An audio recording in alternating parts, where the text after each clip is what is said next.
Bismillah, alhamdulillah, wassalatu wassalam ala rasulillah wa ala alihi wa sahbihi wa man wala. Dear viewers, assalamu alaikum wa rahmatullahi wa barakatuh. Thank you for joining us once again on iCyllabus YouTube Live. And myself, Umar Hussain, inshallah, with you for the next 45 minutes or so to an hour. But more importantly, we have Sheikh Amar Jamil with us. Assalamu alaikum, Sheikh. Assalamu wa rahmatullahi wa barakatuh. How are you, Umar? Alhamdulillah, Sheikh. Voice has gone a wee bit. It's not because I've been out trick-or-treating or anything. It's just from the protests on Sunday, so inshallah, bear with me on that one. More importantly, today's discussion for all our viewers was in actual fact planned to be around a different topic which Sheikh had planned, which was to speak around the digital dilemma, the good, the bad, the ugly side of social media. And no doubt, inshallah, for those who may have seen the advertisement for that, you can follow iCyllabus. That, inshallah, is a course which Sheikh will do some point in the future. Today's discussion rather supersedes that and comes more unexpectedly as a result of the circumstances and what we're witnessing coming out and scenes that we're witnessing coming out of Gaza. So more unprecedented images and the scenario and the situation that's unfolding there. Many of our viewers, no doubt, will be logging in, inshallah, throughout the world. We will have our usual audience and maybe possibly even many more joining us from local Glasgow, where we are based. And for those who may be joining us from worldwide who are not familiar, Sheikh Amar Jamil is a local scholar specializing in Islamic family law, but in 2009 had established and co-founded the SOLAS Foundation with Sheikh Ridwan Muhammad, and they established what's known as iCyllabus Islamic Studies program. Sheikh Amar, really without delaying today, many of our viewers will be fully familiar and fully aware of the circumstances and the scenes that are coming out of Gaza. Now,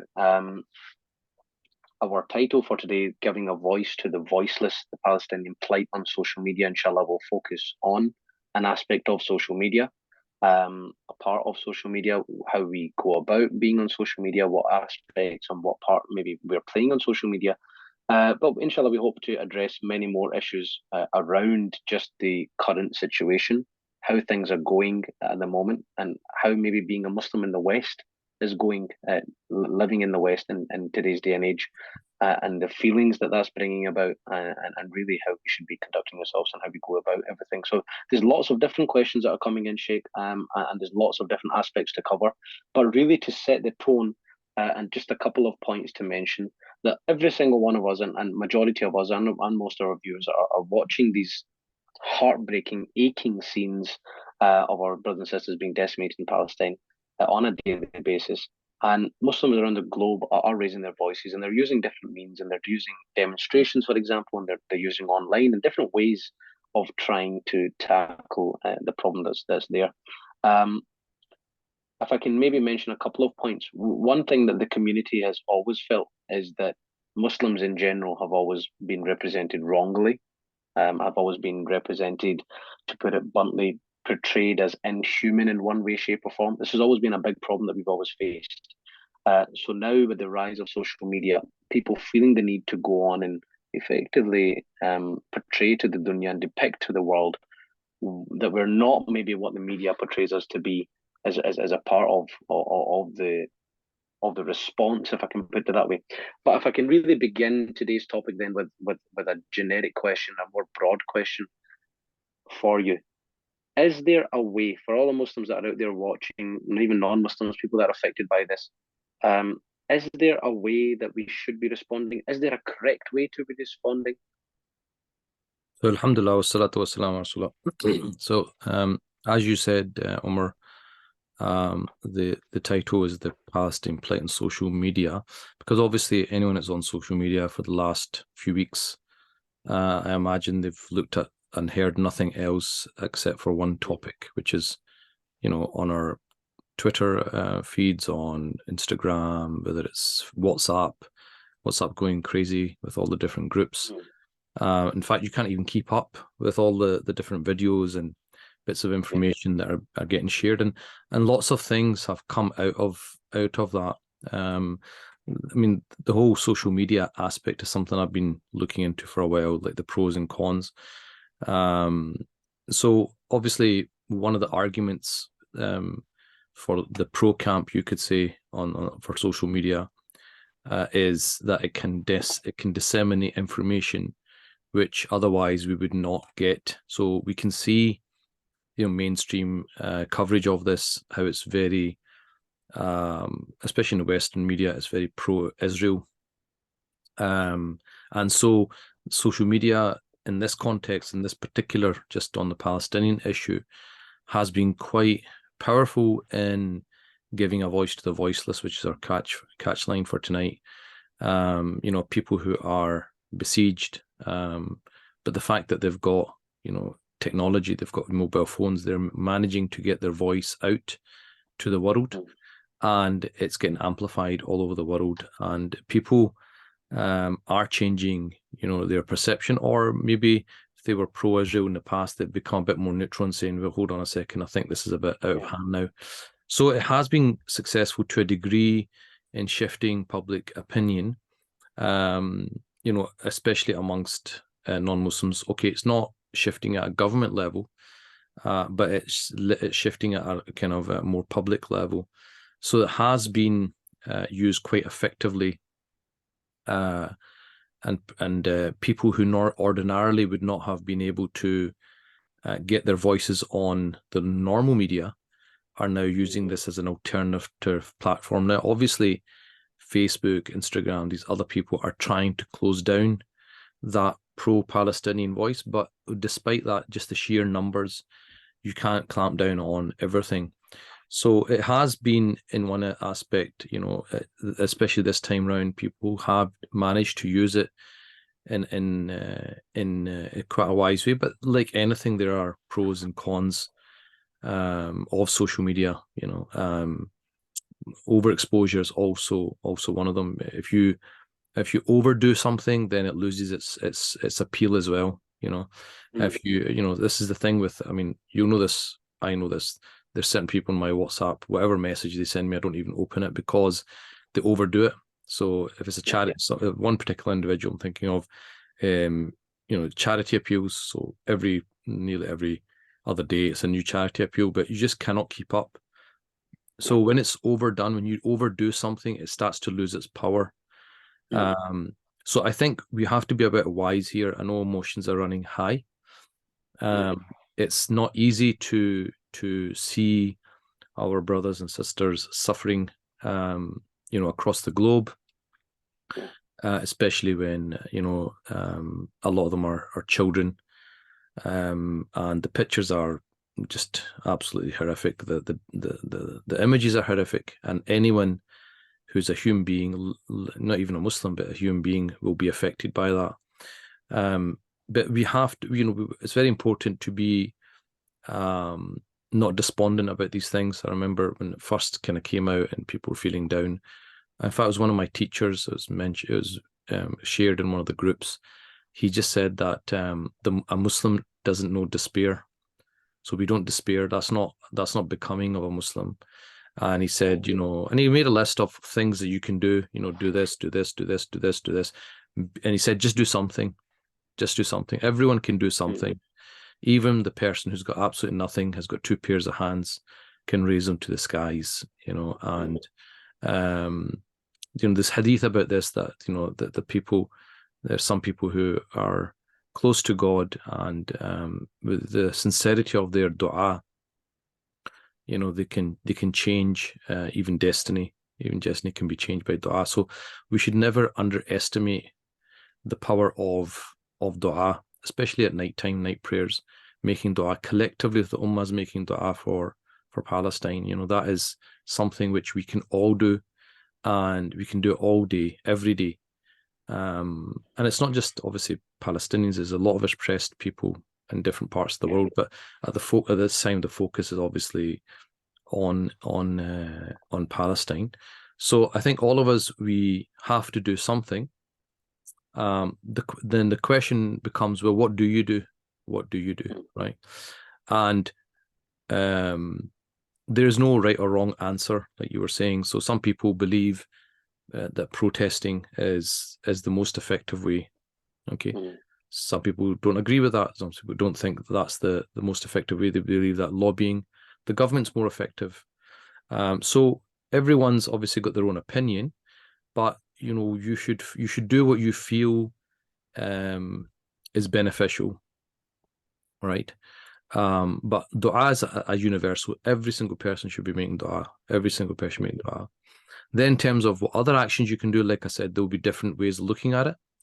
And we shouldn't make people feel that they're not doing enough. If, for example, you're in a protest camp and someone's not.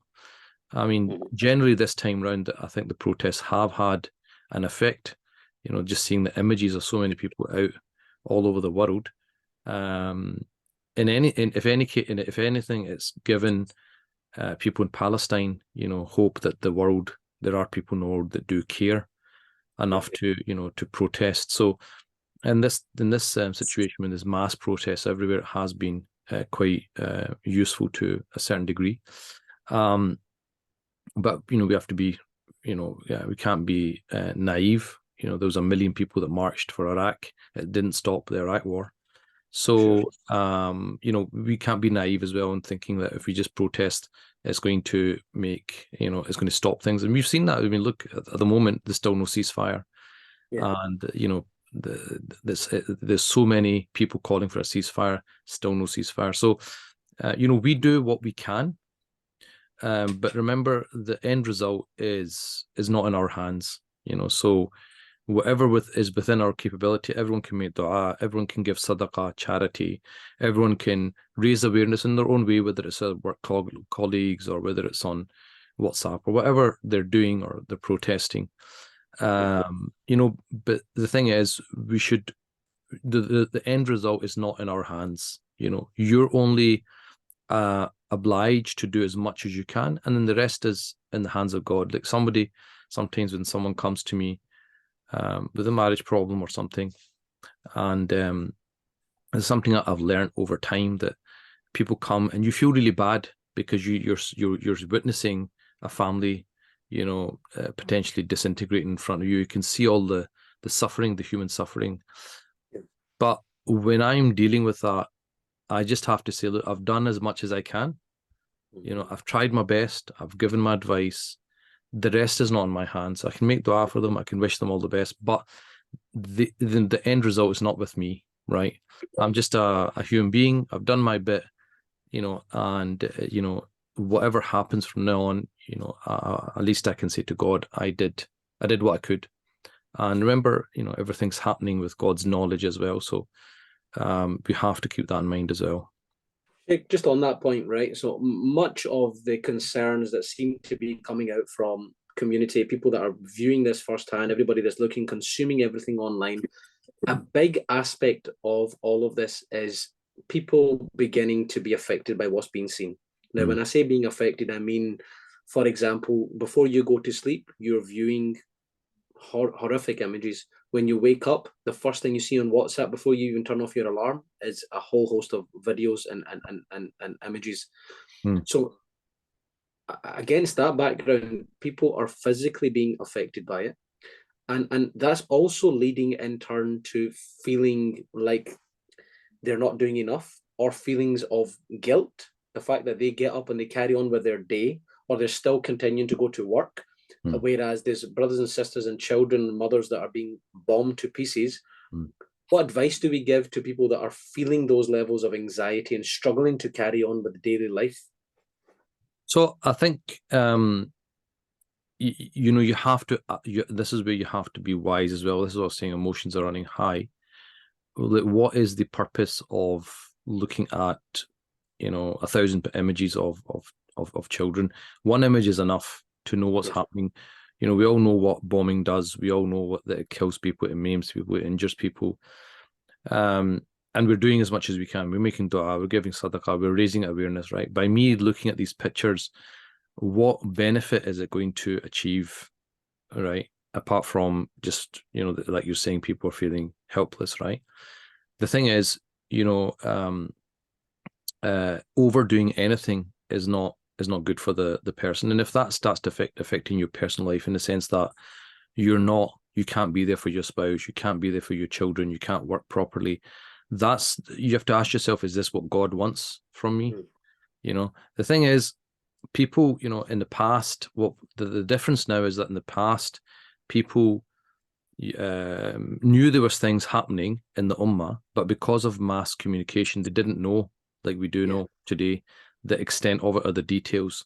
So it would still affect people. They'd feel pain and hurt, but they wouldn't feel it to the same degree because you're not seeing it visually, you know, in front of you.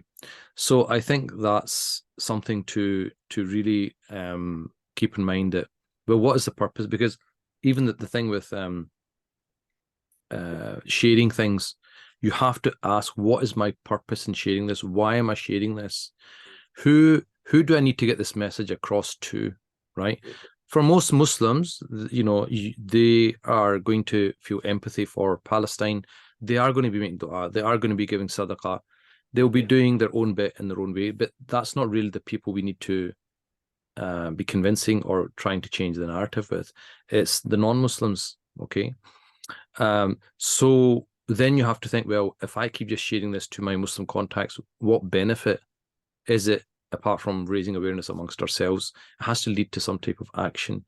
So, for example, when it comes to sharing things, you have to be selective. You know, person who's got their head switched on is not going to just share everything, because, like I said, then people just switch off because you've already sent them 100 posts yesterday and they've only got through 5, and now you've sent them 100, and again, you're just drowning them. But if you're sending 1 or 2 selected, right, that's going to have a higher impact. And I would say, you know, just being smart about it, when you have, for example, a non-Muslim saying something, or like a Jewish person who's anti-Zionist or against what Israel is doing, that's going to have a much bigger impact than me as a Muslim saying something, because people are going to just look at that and think, well, you're just a Muslim, you're going to say that anyway. But when you have a non-Muslim, like I was looking at yesterday, it was that clip from James O'Brien on LBC. I don't know if you saw that. And he was asking, like, what if Hamas was hiding in Israel? Would Israel still bomb everywhere, you know, and accept collateral damage to get to Hamas? And the guy had to concede at the end, no, they wouldn't. So he said, well, why? And he said, because you end up killing Israelis.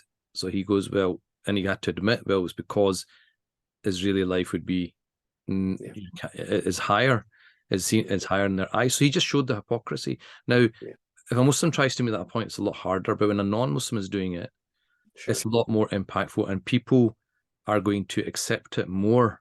So we have to be a bit more clever, you know, in how we're doing it. Like, what is my purpose in sharing this? My purpose is to change a narrative, right, in the wider world, which I'm hoping it, you know, somehow will trickle down and will change the policy at some point. So that's what you've got to do. You've got to be smart with how you share things.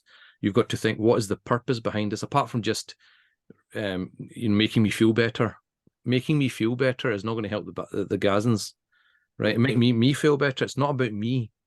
It's not about me. It's about them.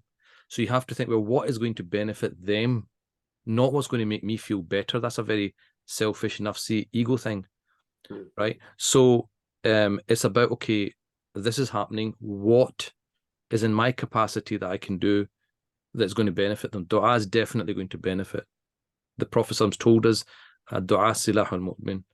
The dua is a weapon of the believer. So dua is absolutely up there. Sadaqah, we know, benefits. And then, you know, okay, whose narrative I'm trying to change? Non-Muslims. Are non-Muslims going to listen to me, or they're going to listen to James O'Brien more? They're going to listen to James O'Brien more. Okay, so I'll just share James O'Brien. I'll share other people. There's, you know, Noam Chomsky, all these other people who are Jewish people. Them saying something is completely different from a Muslim saying it. The impact is different. So we've got to be a bit, you know, more smart in how we're doing things. And then, you know, we see that pressure does work. You know, look at Keir Starmer's. He had to change his he had to backtrack what he said. Okay, he's not got to the point where his ceasefire is a lot of pressure on him. But this is the thing, you've got to do things which are going to lead to results, rather than just, you know, jumping up and down and making a lot of noise.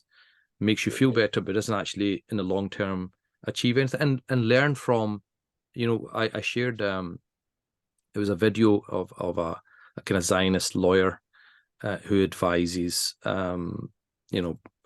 people in Israel. And it was a BBC kind of interview, and she was basically trying to use international law to justify what Israel was saying. So I put it on a group with imams. One of the imams basically said, like, I just wasted 5 minutes of my life, right? Because obviously disagree. And what I said was, but I said, you need to know what the other side is arguing. Sure. If you're going to counter it, you can't just keep listening to your own stuff. You don't want to. You can't just listen to the stuff you want to listen to. Sure. Right. You have to listen to the uncomfortable stuff, which does boil your blood, because you need to know what is their argument, how are they trying to convince people of their narrative, and then you can think of a counter to it. So we've got to be a bit more, thinking with our heads and not so emotional. And it's difficult, I know that, because people are obviously in pain. It's very painful, very, very painful. But we've got to be smarter. We've got to be thinking, well, what is going to actually achieve results? If it's not going to achieve results apart from make me feel better, then there's no point doing it. And if you look, they're very clever in repeating themselves. So this is something in media training as well. They'll teach you, and you see it played out over and over again. Whenever you're in an interview and they're asked a difficult question, these politicians don't answer. They will just keep saying their message over and over again, because in media, they teach you've only got like 2 minutes or something, and you have to get your point across. And you just keep pushing your point, because you want people to take that message away. So, for us, we've got to switch on to what is our message? What message do we want to get across? So one of the things that people have been doing, and you should keep doing, is keep using the word collective punishment, collective punishment, collective punishment, collective. You drum at home, you keep saying it, right? It's like, the other side wants to keep condemning Hamas, isn't it? So that's their strategy. You have to have your own strategy as well. Right? International law, whatever it is, you keep banging on about the same thing over and over again until it gets through. So these are things that we need to be a bit more smarter about. Yeah, I mean, you covered lots of different aspects there, Sheikh, for people that are tech savvy, online, doing their bit. And listen, let's strip it back. I mean, Sheikh, you made a great point at the start. Allah subhanahu wa ta'ala is not going to ask us certain things. We're not in charge of lots of things, and there's many things that are out with our control. So we have to, no doubt, sit and say, okay, what is my intention here? Allah subhanahu wa ta'ala will ask me, you did hear about what was going on. What part did you play? But at the same time, are we really expected to change the course of what's happening at this very second? Well, but we don't have that power. Well, the question then is, well, what small steps did you take? So first of all, surely that level of burden that we're placing on ourselves has to be a realistic one, rather than getting ourselves bogged down to the extent that we become effectively ineffective in our own personal life and for those around about us. There's an element to everybody that's fighting this battle in their own different ways, recognizing and understanding our own limits and giving yourself some leeway, and thereafter making the effort and giving yourself a plan and going out after it. Now, Sheikh, you've mentioned some great tips there for those of us who are online social media. I messaged, in actual fact, a colleague of mine, a work colleague of mine, and she was posting great things, great material. She was posting stuff for Jewish Voices for Peace that are on Instagram. She was posting effectively mostly non-Muslims that are talking about this issue. I attended the protest on Sunday, as many people did in Glasgow. I was overwhelmed to see that at least 70% were non-Muslims that were there, from what I could see, for people that were around me. Definitely we weren't the majority there, and that was a great sign. In actual fact, it gave me almost this type of hope and encouragement. But what I said to her was, you've just posted about 19 things on your story, and I stopped watching after 4. And I said, not because your content's not good. The content's great. I said to her, how about you post 2 or 3 and leave the rest for tomorrow? Overload. Because nobody is going to sit and watch 19s of intense stuff, regardless of what we think.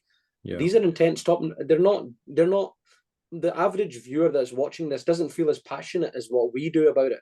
And therefore, when they see an image of a child that's a difficult image to look at, we have to also bear in mind who we're sharing it to, the impact that it has on them, and we might just lose the viewer off the bat.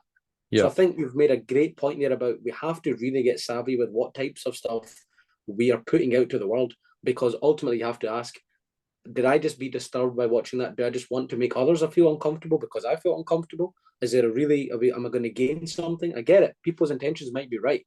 They might be, well, I had to show the world that there's a genocide happening. But at the same time, we definitely have to get smarter with what we are doing.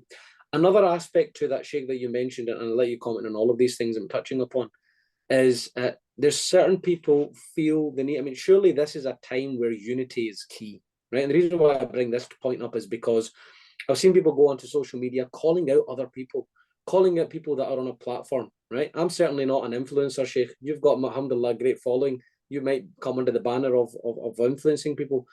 There seems to be people that are going after people that have got lots of followers online, a platform of a sort, an influencer per se, or even just particular organizations, calling them out, saying that, you know, they're wrong for not speaking up on certain issues.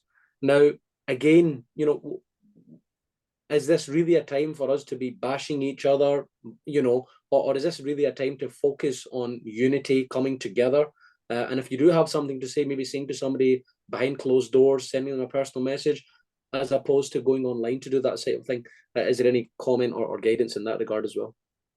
So, like I said to you, Rook, you know, everyone's going to have their own opinion of how we should be, you know, dealing with this issue, right? So everyone's got their own opinion on these things. And someone might be, you don't know, like they might not be maybe a protest or something, but you don't know behind the scenes they're doing a lot of charity work. They're, you know, discussing things with colleagues. They're doing things behind the scenes which they're not publicizing. So we don't know who's doing what, right? And frankly, it's none of our business. You know, that's between them and God. You know, like you said, God will ask us, and that's between the person and God, and they have their own justification for it. But what we are supposed to do is encourage one another. We encourage one another to do what is right. But we're humans, you know, we'll differ in how we look at things, and so there's no problem with that. The other thing is, like you said, there's other ways of dealing with these things in a not just a gentler way, but it's actually more beneficial if you speak to someone privately and say, look, I've seen blah blah blah blah, you know, I was surprised that I thought you might have been doing XYZ. The person might say, look, I've got these reasons for doing that, or whatever, or in my particular field, you know, and where I am, if I say that, that can be very problematic. So I'm playing the long game. I'm not going for the short-term gain. I'm going for the long-term gain. Could be lots of reasons why people are doing things. We don't know. So let me probe you on that matter there. We will have professionals that are in certain organizations. We will have professionals in the legal field, in the medical field, in the teaching field. We will have professionals that are in, alhamdulillah, all walks of life. And as you know, it's very clear there are people there. There's an underground driver, subway driver that, you know, he says a chant, he gets disqualified. There's teachers out there. There's a teacher that I've heard who's in a conversation who's been reprimanded for some sorts. I'm sure there's other areas, right? And we know this is part of the campaign, because they're clamping down on anybody raising any type of awareness, especially if you're in some type of field. There will be people that are in those positions who feel there's a pressure on them. They will feel that if they speak up about it, it's going to get them into some type of bother. And that may be causing them some levels of anxiety, some level of, they think, maybe I'm being a hypocrite here, maybe I do have to speak up. What's your advice to that person? Is there an obligation or an onus on them to come out and regardless of the ramifications, speak up? So everyone's circumstances are different, right? And everyone has to make that decision for themselves. Like I said, what we say is that you have to do what is within your capacity. You know that famous hadith, if you can see something, change it with your hand. You can't change it with your tongue. And if you can't change it because obviously God, the Prophet knows, and Allah subhanahu wa ta'ala knows the situation you can't, then at least do it in your heart. So there's various levels.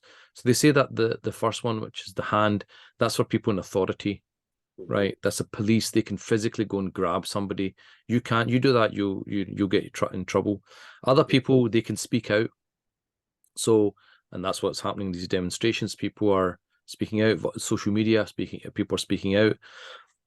But there'll be certain people, like you said, who cannot, who are in a situation where their livelihood will go, and obviously their families rely on that, and they don't have any alternative work.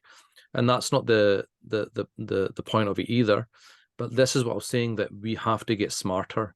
You don't have to say it so bluntly, but you can still do it in an indirect way, in a smart way. So even though you may not be able to say it explicitly, you'll be able to say it implicitly. So if you're smart enough at whatever career you're in, you will know what you can say and what you can't say in your professional capacity. So just stick to within, your the realms of possibility. What is possible for you? Everyone can say something. You might not be able to say something as explicit as someone else, but you can still say something implicitly. You can still say, there should be a ceasefire. No one's going to fire you for saying this. That there should be a ceasefire. We should stop. We shouldn't be killing children. Is anyone going to disagree with?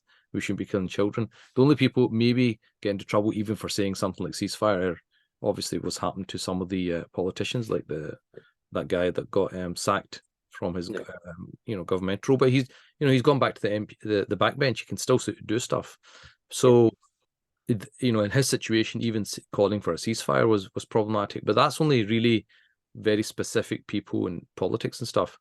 But for other people in professions, you should use your common sense, right? You can speak out, but the extent of what you can say may vary from profession to profession, depending on what position you're in. If you're part of a company and 90% of your employees are Jewish, you've got to be careful how you say things, but that doesn't mean we're silent. We still say the truth, but in a wise way. And this is Quranic, injunction, isn't it? That ud'u ila sabilika rabbika bil hikmah, call to the way of God with wisdom. God says use wisdom, be wise. So choose your words carefully, right? Choose your words carefully. Know what the law says. Know what is illegal. Know what is legal, right? And so there might be pressure put on, but you just have to cover yourself, and there's nothing wrong with that. Yeah, absolutely. And I mean, whilst we're on that topic, this will be for a very minority and a minor group of maybe our viewers at the moment, or anybody watching in the future. But we do have that immature side, young youth out there who are emotions are running high. They're feeling extremely upset, angry at what they're viewing, and it's leading to them going online, saying things. Obviously, in my capacity, in my role as a lawyer, I've seen some cases that have already come forward of people making anti-Semitic remarks. There's no doubt about it, which is leading to other people being wrongfully accused, mistaken identities. It's actually leading to a whole host of different issues. Yeah. And maybe even young people who have got career aspects ahead of them saying stupid things, leading to having impact on themselves that they're probably at this moment in time not appreciating. So when you speak there and you say use your wisdom, our Dean teaches us we can't be going online being reckless. And of course, again, this advice doesn't probably apply to majority of our viewers, but for the parents that are there, keep an eye on your children, what they're posting online, what they're doing on social media. And for any youth listening, it's extremely important that during this time we do use our brains, because what we don't want is for lots of progress to be being made in lots of different areas online, and lots of positives coming out from the information that's going out there, and the general view that's out there swifting and changing, to that then leading to the media picking up on a minority of people who are putting out negative stuff, and all of a sudden you find that's the stuff that makes the main social media. So again, that's maybe an important aspect or side note to today's discussion. Yes, I think what you're saying, Omar, is important. That when you're talking, I mean, what came to me is that phrase, youth is a branch of insanity. When you're young, you see the world as very black and white, and you want the world to change overnight. But I think what we'd have to say to our youth is, look, it's fine to be upset. It's fine to be angry. Everyone's angry. Everyone's upset. But just being angry and doing reckless things is not going to help the cause of the Gazans. This is not about you. This is about them. What's going to help them? And if you say silly things which then are going to be used by the anti-Palestine camp, right, to clamp down even more, you're going to harm the cause rather than benefit it. So, you know, so to help to make them understand that, look, don't give ammunition to your opponents, that they can use that against you. You know, watch how they do it. They're very careful how they do it. They try and come across very, very prim proper. You do the exact same. Yeah, there is a game getting played here, and you've got to know how to play the game, right? And be wise about these things, because it's, you know, you can be reckless and end up harming the cause more than actually supporting it. Yeah, absolutely. We've obviously focused then, Sheikh, on where the pros of being on social media can really take us. We've mentioned a lot of things, accessing content that is not on general your BBC. You're not going to find it on Sky News or BBC. So putting that out there is obviously a massive benefit. Spreading awareness to problems. Some people are shy. Some people don't like to get into conversation. Your way of raising awareness may very well be that you go on and you post on social media. You know, you don't post a couple of things, and between you and Allah subhanahu wa ta'ala, you're doing your bit. You're raising your awareness, and again, alhamdulillah, that can be great. Also, getting access online to knowing what's going on, whether there's protests that are going on, whether there's lobbying that's going on, whether there's other, get in touch with your MP. You know, there's social media can be used to raise awareness on how to do different types of activism, which again is also very important. Coming away then from the pro side to all of this, really, as we've already touched upon it, but really to bring it home is the cons, and we'll maybe be focusing then on steps that we can take going forward, and the focus really that should be on all of our minds going forward. But we've mentioned some of the cons, which is overconsumption leading to us effectively becoming disabled. You become disabled in many forms. You could be sitting on your phone for 2 hours and you don't know what's happening with your children, or you don't know, you're not doing your household things, or you're not engaging with your work. Before you know it, you've lost yourself for hours and hours on social media. That's not benefiting them in Gaza, and it's not benefiting ourselves. Yeah. So we will talk about maybe steps going forward. We spoke about having the impact of it all. So it could be and we'll maybe come on to this, setting time frames and how much we access things. But really, another really important aspect, Sheikh, and this has come up a couple of times now. So maybe you can address this. Through the images that we are seeing, through lots of events that are going on, this has led to certain sectors of our community questioning the times that we're in, questioning the events that are going on, and effectively, whether they want to come out and openly say it, but there will be viewers that are watching who may be having doubts in why all of these things are going on, doubts in questioning why Allah subhanahu wa ta'ala is allowing these types of things to happen. Is this a crucial time for us to maintain our iman, strengthen our iman, remind ourselves of effectively taking part in the essentials of our fard elements? Is this a time to go back to the drawing board?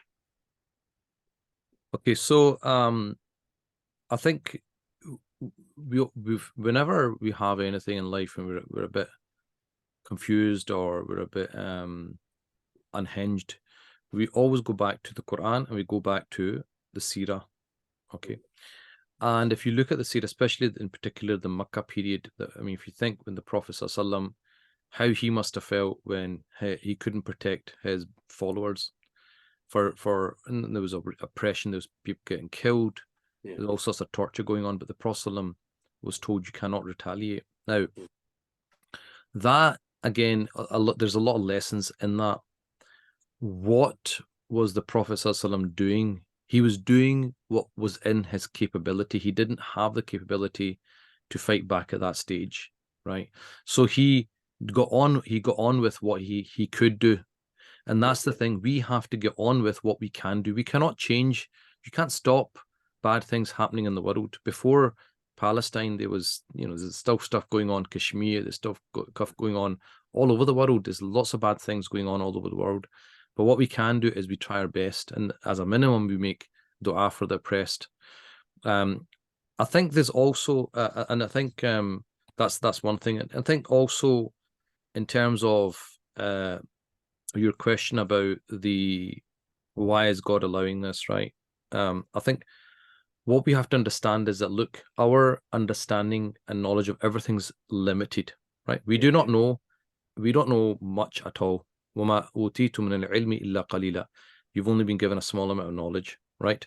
So we can only see what's, our visions like this. We don't have the full picture. But in the next life, when everything is shown to us, the whole picture shown to us, we will see, that's what really was going on.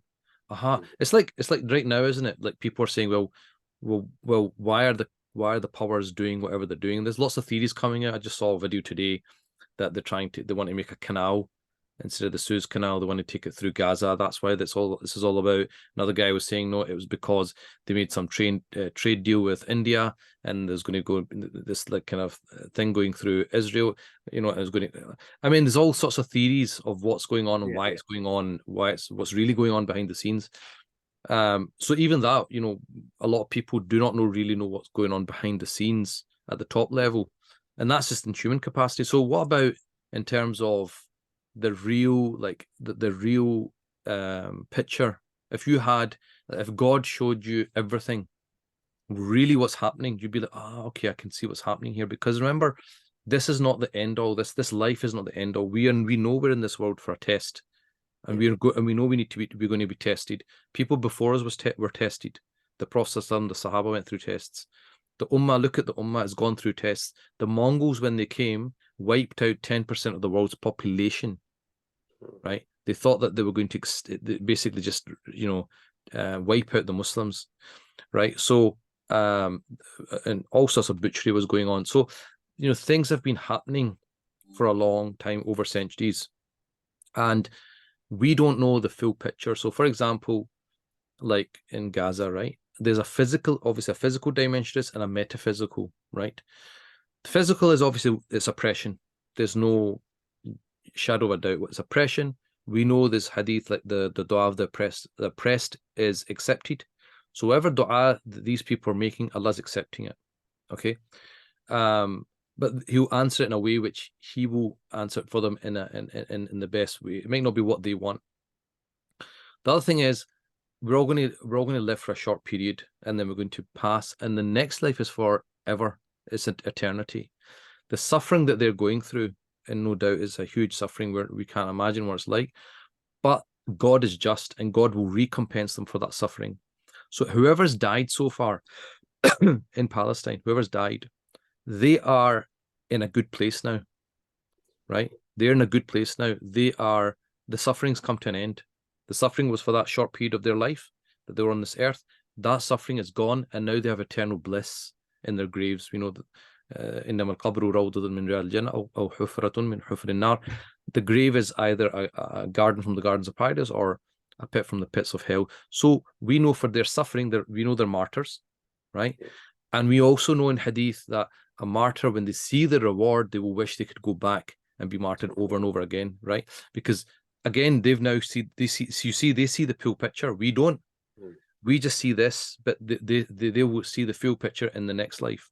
It's like in Surah Yasin, that man who tells the people, look, believe in these messengers. And they say, if you don't stop, we're going to kill you. And so that's what they do. They kill him. And as they're killing him, what's said to him, قِيلَ دُخُلِ الْجَنَّةِ. As he's getting killed, Allah unveils what's coming next. He sees paradise, and he says, if only my people could see what I'm seeing. But from the worldly perspective, he's getting killed, right? He's losing. But from the real perspective, he's the winner, not them. So there's a metaphysical reality to everything, right? And these people who are killed by these oppressors, they're not going to get away with it. See, every single person who has in any shape or form contributed to those people getting killed by posting something on social media, by saying something, right, in any shape or form, supported these oppressors, they're not going to get away with this. God is going to hold them to account, and they're actually in a worse situation. The Israelis, obviously, they've got a gain, which is the land, but someone sitting in some America or Britain or something, right? Yeah. Right. By you supporting oppression, you haven't gained any money, you haven't gained anything. Yeah. But you're going to lose in the next life for saying that one sentence, because you supported the oppressors, and you'll be then resurrected with the oppressors. Right. So there's a reality to everything. Okay. Which is why, we're just human beings. You just get on with your job. This is not within your capability. You're not a country. You're not an army general or anything, right? That you can actually go and do anything. But what is God asking of you? Is God asking you to do that? No, because He knows you can't do that. So what's God asking you to do? Okay, my little believer, do what you can. Make dua, give sadaqah, raise a bit of awareness, right? Try and give a voice to the voiceless. That's it, in your own capacity, in your own way, and that's it. God will accept that from us, and and everything happens with His will. He knows ultimately the full wisdom and everything that's happening. If that leads to you not being able to understand, this is a bigger question. It's called the question of evil in Creed. Then you need to go away and study. Yeah. You need to go and study with some scholars. You need to study Creed, because this is covered in Creed, the question of evil. Then you understand how we understand when bad things happen in the world, right? So that's your own responsibility. You're not going to get that by shading posts on social media. You need to arm yourself with enough Islamic knowledge that you can understand these concepts, which are going to happen over and over again. When I was young, I remember the Gulf War happening.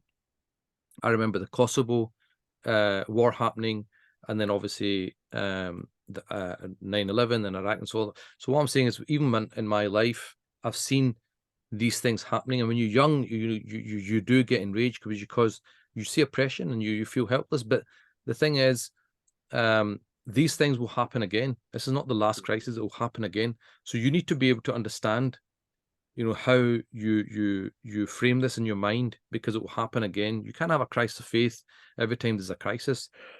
So you need to learn. You need to access knowledge, preferably in your locality with people you trust, who can teach you these things. Alhamdulillah, absolutely, Sheikh. And I think you've really touched upon a lot of the main points that we were coming on to next, which were really steps going forward. Renewing our intentions, I think, is an important thing. I think remembering the fact that when we are raising awareness, when we are engaging, these are acts of worship. When we are speaking out for our brothers and sisters on the other side, we're engaged in serving Allah subhanahu wa ta'ala and His deen. And no doubt, make a plan for yourself, understand what's in your capacity, and then follow through, so that when we stand before Allah subhanahu wa ta'ala, we can say that, Ya Allah, this was my plan, this is the part that I played, and that was what I seen through. And as Sheikh has said, Allah subhanahu wa ta'ala understands what our capacity is and what He expects from us. I think just wrapping up, I mean, we'll come to a conclusion, Sheikh, very shortly, but really focusing then again on steps going forward based on a lot of the discussions that we have had. For everybody going forward, social media, become a little bit more wise on what we're posting, not just posting absolutely everything and anything, remembering the audience that we have. We've got work colleagues, we've got Muslims, we've got non-Muslims. People are sensitive to certain imagery, being aware of all of that, and maybe being a little bit more, using hikmah, using wisdom when we're engaging online. But absolutely understanding that all of us, again, on one way or another, have got responsibility to do something that we can. And as Sheikh said, if it's not with your hand, then at least with your tongue, and if not with your tongue, then with your heart. If you're feeling, and again, Sheikh, maybe you correct me if I'm wrong, if we're talking about steps going forward, if you're feeling absolutely overwhelmed to the extent that these things are disabling you, are not enabling you to continue to do the further element, if you can't even get up for Salah, for example, because you've been on social media for 3 hours the night before, and your anxiety is that bad, then we have to consider coming off of these platforms. You have to consider taking a break from it all. Maybe that way is not working for you. Sheikh, is these the kind of things that we're thinking then moving forward as a plan? If it's affecting us that badly, then have a think about how you're doing things. But again, making sure the mandatory elements of our life are in place.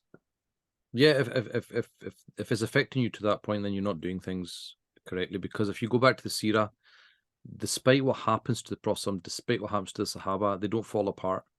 Yeah. They still, they're still getting on with what they need to get on with. So that shows that even when we have difficulty, it shouldn't get to the point where it debilitates us. If it debilitates us, then we're not doing it right. Our framing is not right. Our thinking process is not right. Our balance is not right.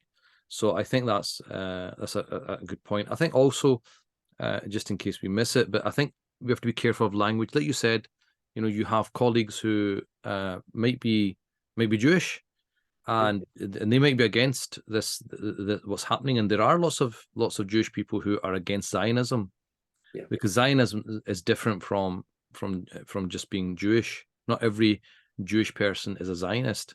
So we have to understand that when we use language, we have to be careful by not saying Jews or whatever. No, it's Zionists we have an issue with, because if we had an issue with Jews, how would it be permissible for example, a Muslim to marry not a Jewish woman, right? If we're supposed to hate these people, which is completely false, that false narrative that they believe. How could you then? Why would God tell you can marry somebody?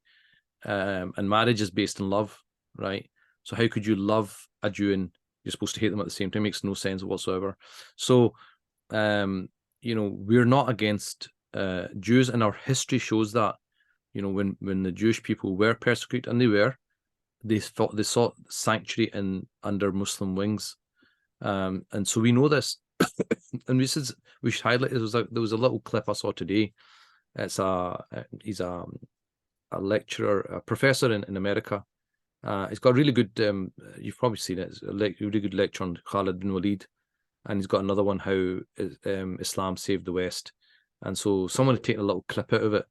And the little clip was, when Umar al-Khattab came to Jerusalem and asked the Christians where the Jews, and they said there are none here because we expelled them. And he's like, what do you mean you expelled them? And Umar says, no, call them to come and live here. So it was just a little clip, but that's important to show, well, this is what our heritage is. This is what our history is. So I think it's important that we're careful with the language we use, and because we don't want to always be just and correct in what we say and not be emotional. So not all Jews support Israel. Not all Jews think that what Israel is doing is correct. There's people in Israel itself who are protesting against the government. So we have to be very careful with our language, and not just because it's going to get us into trouble. No, because we're people of the truth. Shuhada ala nas, we're witnesses on mankind. We're supposed to say what is correct and the truth. And so I think being careful with our language is also important. Absolutely. I mean, it's critical. I mean, we were just covering in one of our Usra classes, Rasulullah had a Jewish neighbor and how much he served him, and we've got numerous examples of the issue isn't with people of Jewish faith. I have work colleagues who are great people who I'm very, very close with, who I've worked with for 10 years, who are Jewish, and we have and their beliefs are not that they support a Zionist state. So you're absolutely right that the issue clearly is with Zionism. We've always spoken about that. And if you don't know the difference, then I think that's actually a very critical starting point for many of the viewers, because if you think that the problem is with Jews in Israel, it's not. It's with Zionism, which was formed a long time ago in 1897 or whatever it was. And go and read up on what their beliefs are and where it is they're trying to go. Sheikh mentioned there that even outside the Parliament building in Israel, they had fire engines that were spraying down Jewish people that were there, living there for a very long time, who have basically come out against the right-wing government, and they were effectively being attacked by their own government as a result of passing certain laws, which I won't bore you with. But yeah, you're entirely right, Sheikh, and that's something which, especially our youth, if you're watching and you're not aware of these things, as I say, we touched upon it earlier on, lots of young people going out, spewing out lots of inappropriate things online, not correct, which gets them into trouble with the law, which has lots of leading ramifications, which again I won't bore you with the details with, but lots of parents becoming anxious with their children, lots of children putting their own jeopardy. I mean, if you've got a racial breach of the peace on your criminal record, and good luck getting a job anywhere. So, you know, it's actually very important when we're talking about this aspect of it as well. Sheikh, we've now been on for around 1 hour, and I know you said you wanted to be an hour, but alhamdulillah, I think we have touched upon lots of the main key points. But all in all, what we have got is, at this time, the Ummah going through another difficult period.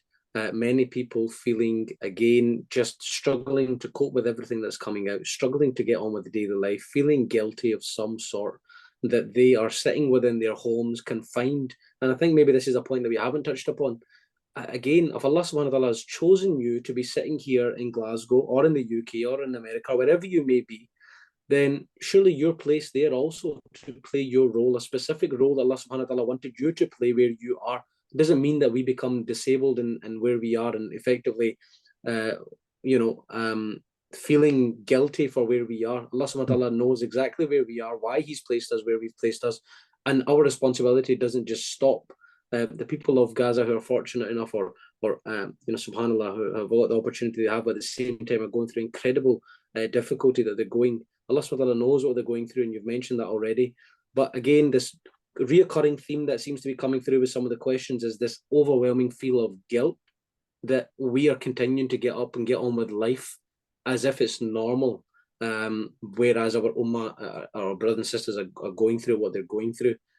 Again, what advice would we have to any of the viewers? I think the first thing to remember, right, is that we are obviously not here by accident, right? God has put us here for a reason. And I don't know if you've been following, but in many Muslim countries, there's been a bit of a clampdown in showing support for Palestine. And people are not able to openly support Palestine in those countries. They're Muslim countries. I mean, this is the irony of the world we live in. So what we can do, they cannot do. So what the opportunity we have, and the thing is, remember, if you change the narrative in the West, you change the narrative in the world, because it's the West influences the world. So the fact that, for example, Keir Starmer, who is probably the next prime minister, had to backtrack, that came from pressure, right? Yeah. Who did that pressure? Ordinary people. Muslims are doing that, and also non-Muslims. But that's what you do. That is, if you can get that changed, that's had a huge influence, right, in your own little way. So I think we have to understand that, look, we have an opportunity that maybe other people in the world don't. We have access to things that other people don't. The second aspect to that is to remember that we are also in a test. And it might not feel like a test, because the test of the Palestinians is very obvious. There's people trying to kill you, this bombing. It's a very obvious test. You can't miss it. But what happens with us in the West is we don't realize we're in a test as well. And our test is, okay, how are we reacting to this? What are we doing in our capacity? And then in our own kind of daily lives, are we doing, when we have the choice between right and wrong, are we choosing the right thing? Are we being grateful for what God has given us? Are we helping, the oppressed, etc., etc.? So it's a test for them. It's a test for us as well. So we're all tested in all of us. And so I think we have to bear that in mind. Just because their test is obvious, and obviously there's no comparison, we're not comparing it at all, but we can't just forget that just because you have food and shelter and all the rest of it, that's a test as well, because we'll be asked, you had all those blessings, what did you do with it? If all you were doing was driving fast cars and going on holiday 3 times a year and nothing really else, well, you have to account for that. And there's nothing wrong with that. There's nothing wrong with doing those things. But what I'm saying is that, we are also in a test. So what's happening in Gaza, we're also getting tested. And, to the credit, I think, of Muslims, I have to say that they've done a lot. They've been very active. They've been pushing, stuff as much as they can in their own way. I think the narrative has been changed this time round across the globe. That happens through people. People did that. Didn't happen by itself. I'm sure people are giving their charity. They're trying to desperately help those people. I'm sure they're making dua. there's umpteen requests for dua all over from what I can see. So I think people are doing a lot. I actually think that they're up and down the country protesting. I think they're doing a lot. But I just think we can be more effective, just putting a bit more thought into it, be a bit more effective. I mean, I remember the other day I saw a clip on, it was YouTube, it was a Sky video, Sky interview with an ex-Israeli soldier, right? And I shared it because that's an ex-Israeli soldier. If you say something, it's not going to have the same impact as an ex-Israeli soldier saying it. You see? So just let's put a bit more thought into it. And the thing is, one person might see that. That's fine, because God will not judge us on our results. God judges us on our intentions. You know that there are prophets that will come on the day of judgment, and they'll have 1 follower, 2 followers, right? Did they fail? Was that a fail? No, because they struggled. They did their utmost best, but the result's not in their hands. Nuh alayhi salam spent 950 years doing dawah. How many people became Muslim? Yeah. Right? But he's considered to be the top tier of prophets. So it's not the end result, it's the intention, it's the effort that you make. And Absolutely. that's it, and everyone's got equal opportunity to do that, in their own capacity, in their own way. Alhamdulillah. Excellent. Before I conclude and wrap us up for this evening's discussion, Sheikh, if you've just joined us, I've joined iSyllabus in YouTube Live, and we were talking about the Palestinian and Gaza issue that as it's currently unfolding before our very eyes, but more specifically, the plight for the Palestinians and giving a voice to the voiceless via of our interactions and social media, and no doubt, and many other platforms that we have been doing. Sheikh, is there anything else that you'd like to conclude with, or anything else that you'd like to come with? Any points that you think that we may have not mentioned, or any closing remarks, inshallah, before we bring today's discussion to an end? No, I think I would probably just finish with it. We are not an ummah of despair. We're an ummah of action, and action doesn't mean that you have to jump up and down. Action can be even dua, right? So we're an ummah of, we don't despair. We know what's happening. We try our best in our own capacity to do something. We turn to God, because ultimately God's in charge. God's the one who's going to change stuff, not the UN and all the rest of it. Yeah, we can try these things, but that's not ultimately where the solution comes from. The solution comes from God, and all of us have access to God, and all of us can speak to God, and all of us can pour our hearts out to God. So I think we should turn to Allah subhanahu wa ta'ala, tell them how you're feeling, pour your heart out that, God, I'm feeling like this, I'm feeling like that, guide me, show me. And if a person is sincere, God's not going to turn that person away. God will guide their heart. God will show them the way if they're sincere. So Allah subhanahu wa ta'ala is there, inshallah ta'ala. Our brothers and sisters are in our thoughts and our prayers. We will keep doing what we can do as much as we can. And that's as much as God is asking us to do as well.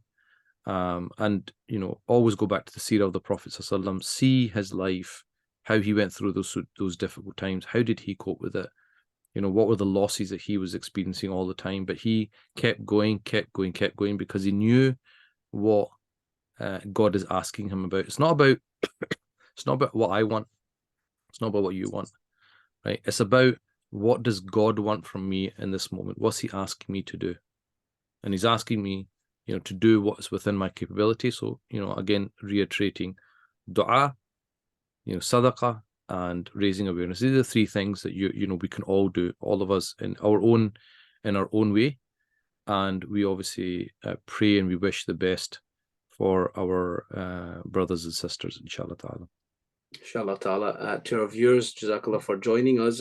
Just to re-emphasize some of the points, and in actual fact, I think I'll maybe close on one of the extremely uplifting comments that were from Sheikh Ahmed Jamil today, which is that in actual fact, the Muslim community here in the West is absolutely active. I don't think we're giving ourselves enough credit. It was reassuring to hear actually what Sheikh Ahmed was saying there, that in actual fact, it seems to be a time where Alhamdulillah, a lot of the Muslims have come out, have shown unity, are raising awareness, are doing our part. And I think maybe cut ourselves some slack. We are doing things, we're going in the right direction. And it's about for those mothers and fathers and children who are taken to the streets on the weekends when they're hearing of protests, the people that are taking out their time on social media, the people that are sending their emails to their MPs. Alhamdulillah, we're coming out in numbers. And as Sheikh mentioned earlier on, with the stammer situation, and we're seeing effectiveness, we're seeing change, we've seen and the UN majority of countries abstaining and the UN given as a result. Whether Israel holds up whatever was passed or not is one issue, but the fact that the world is at least having a shift. I mean, I spoke of attending one of the protests recently, and the fact that majority of the people there for me weren't Muslims, Pakistani community. It wasn't the world saying this is a you guys problem. Alhamdulillah, we are raising awareness, we're doing our bit, and in actual fact, the average Joe is coming out to the street. And all of a sudden, this doesn't feel like it did years ago, where it was just a you guys problem. All of a sudden now, this feels like a human problem, humanitarian issue, whereby the world is now getting involved. And alhamdulillah, that's actually very uplifting to see. That should be a positive sign for all of us, and encouragement, inshallah, for all of us to stay engaged in the efforts that we are doing. Sheikh also mentioned the fact that this is a test on each and every one of us. So please bear that in mind. If you do feel that you're struggling in any way, shape or form, it's difficult to see, then look after your own health, look after the loved ones that are around you, look after each other. This is a time for unity. This isn't a time to be bashing and becoming difficult on one another. Also, maybe another difficult, important point to bear in mind. But we pray Allah subhanahu wa ta'ala makes this time on the ummah an easy one. And we also pray Allah subhanahu wa ta'ala gives us all the ability in our own ways to stand up and to address and to do what's within our powers, to give us the courage to do it, and also to give us the ability. But and I think most importantly, our intention begins for the sake of Allah and ends for the sake of Allah. Intention is the most important aspect of all of it, of course. So with all that being said, inshallah, we pray we will be raised with our brothers and sisters on the day of Yawm al-Qiyamah. We can say to them that we heard and we tried to be a voice for the voiceless. Dear brothers and sisters, to viewers, thank you very much for joining myself, Sheikh Amr Jamil, on this iCyllabus YouTube Live. This will be available on the YouTube iCyllabus platform, so you'll be able to go back and inshallah see the recording and share it for anybody that wishes to see it. But inshallah, Sheikh Amr will keep you posted with anything coming in the future, so please keep an eye on social media, on the iCyllabus social media platforms for anything coming in the future. Sheikh Amr, once again, Jazakallah khair for your time as always, very much appreciated, and please keep us in your du'as. جزاكم الله خير. شكرا. سلام عليكم.